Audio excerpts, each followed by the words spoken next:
പിന്നെ ദിവസവും പെൺപിള്ളേർ എൻ്റെ ചാമ്പ മരത്തെ നോക്കും. അതിൽ ഇറഞ്ഞില പോലെ ചാമ്പങ്ങ് കിടപ്പുണ്ട്.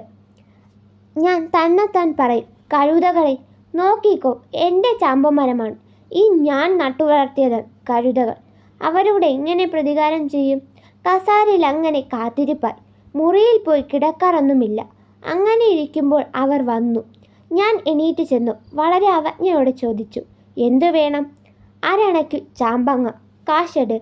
കാശു വാങ്ങി ഒക്കടയിൽ തിരുകി. എന്നിട്ട് വളരെ ചെറുത് നോക്കി 10 എണ്ണം കൊടുത്തു. ഇതെന്താ, എല്ലാം ചെറുതാണല്ലോ. ആ വല്യമ്മയാണെങ്കിൽ വലുത് തരുമല്ലോ. ആ വല്യമ്മയ്ക്ക് ഈ വൃക്ഷത്തിന്മേൽ വലിയ അവകാശമൊന്നുമില്ല. അതുകൊണ്ടാണ് അവരങ്ങനെ തരുന്നത്. കഴുതകൾ അന്നാ പിന്നെ ഒന്ന് കൊടുത്താൽ ഈ വൃക്ഷം അധ്വാനിച്ച് നട്ടുപിടിപ്പിച്ച ആൾക്ക് അത് ഇഷ്ടമല്ല. ഒരെണ്ണം പോലും ഞാൻ കൂടുതൽ കൊടുത്തില്ല. എന്തൊരു മനുഷ്യർ എന്ന് പറഞ്ഞ് ആ കൊതിച്ചുകൾ പോയി. പെരും വയറുകൾ. എന്നെ ഒന്നും നോക്കാൻ പാടില്ല. ലജ്ജയില്ലാതെ എൻ്റെ ചാമ്പമരത്തിൽ നോക്കാം. ഇങ്ങനെ ഞാൻ ചാമ്പങ്ങ വിൽക്കുമ്പോൾ ഉമ്മ വന്ന് കാശ് ചോദിക്കും. ഞാൻ ചോദിക്കും, എന്തിന്? ഉമ്മക്ക് ഈ ചാമ്പവൃക്ഷത്തിന്മേൽ എന്തൊരവകാശമാണുള്ളത്? ഇത് എൻ്റെ അധ്വാനത്തിൻ്റെ ഫലമാണ്. എൻ്റെ ചോരയാണ് ഇതിൽ ചാമ്പങ്ങയായി കിടക്കുന്നത്. ഉമ്മ ഇത് എത്ര കൊല്ലങ്ങളായി വിൽക്കുന്നു? ആ പണമൊക്കെ എവിടെ? ഉമ്മ തോറ്റവിടെ നിൽക്കുകയാണ്. ഞാൻ വിട്ടില്ല. എന്നിട്ട് തൊട്ടതിനൊക്കെ രൂപ. അത് വാങ്ങണം, ഇത് വാങ്ങണം. എത്ര രൂപ?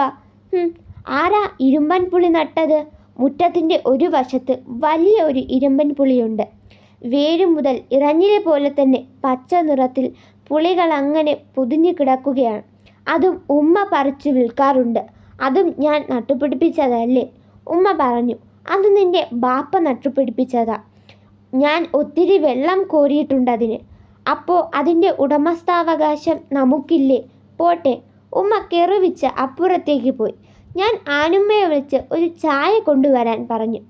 ആനുമ്മ അടുത്ത വീട്ടിൽ ചെന്ന് ഒരു പയ്യനെ വിട്ടു ചായ കൊണ്ടുവരിച്ചു തന്നു.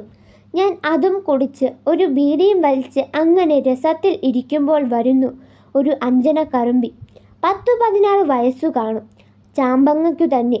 കാരണക്കാരിയോ അരണക്കാരിയോ? കഴുതയ്ക്ക് ചെറുതേ കൊടുക്കുകയുള്ളൂ.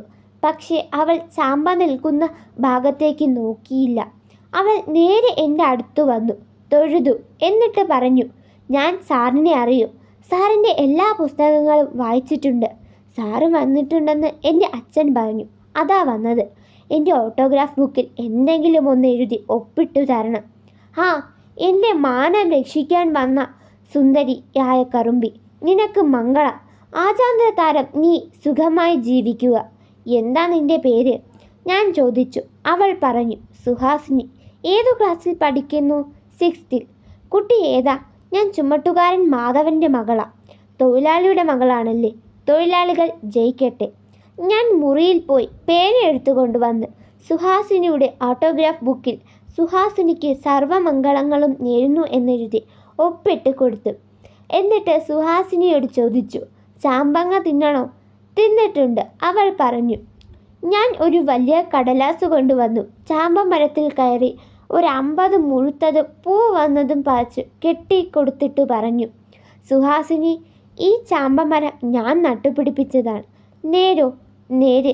അവൾ തൊഴുതിട്ടു പോയി. അന്ന് രാത്രി ഒരു വിശേഷ വർത്തമാനം കേട്ടു. പാത്തുമ്മയുടെ ആട് ഉടനെ പെറും. ഗർഭമുണ്ടെന്നല്ലാതെ ഉടനെ പ്രസവിക്കുമെന്ന്. ഈ വിശേഷ സംഭവം ഞാൻ എന്തുകൊണ്ട് അറിഞ്ഞില്ല? അതിന് ഗർഭമുള്ളതായി പോലും തോന്നിയില്ല. ചിലപ്പോൾ വയറ് വീർത്തു കാണും, ചിലപ്പോൾ വയറ് ചുട്ടി കാണും. ഗർഭമുണ്ടെങ്കിൽ അങ്ങനെ ആയിരിക്കുമോ? ഞാൻ ഉമ്മയോട് ചോദിച്ചു.